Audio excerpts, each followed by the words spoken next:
Le sol est encore meurtri, entaillé, couvert de grosses tumeurs sur lesquelles poussent déjà de maigres brins d'herbe.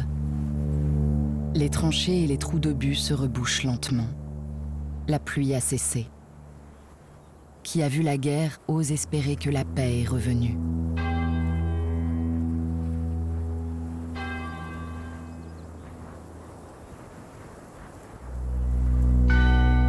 Le 11 novembre 1918 marque la fin de la Première Guerre mondiale. 10 millions de morts hantent les champs de bataille de la Grande Guerre. Jamais la guerre n'avait touché autant de familles et de nationalités.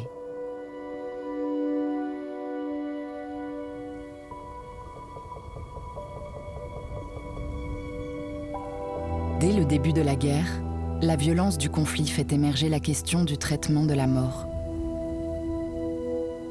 Avec le retour de la paix, se pose la question des modalités du deuil et du souvenir.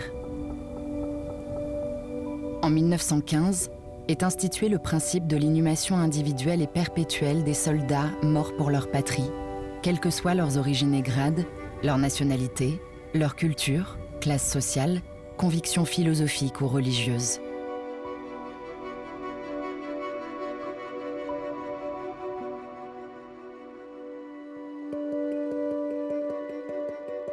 Après-guerre, des mémoriaux et monuments commémoratifs dédiés aux morts d'une ou plusieurs nationalités sont érigés en complément des cimetières militaires.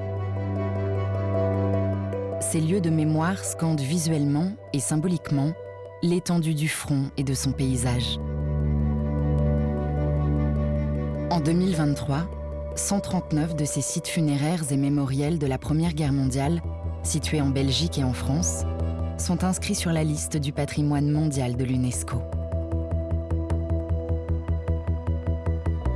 À travers ces sites, l'UNESCO reconnaît la valeur universelle exceptionnelle de l'inhumation individuelle lorsque possible des combattants, de la création architecturale, paysagère et artistique des cimetières et des monuments, d'un bien étendu et cohérent reflétant la diversité des victimes.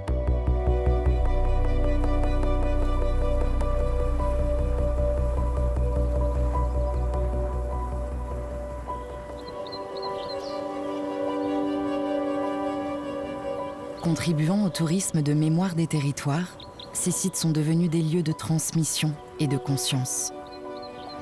Ils incarnent un plaidoyer pour le dialogue et la culture, participent à la réconciliation et à la recherche d'un idéal de paix.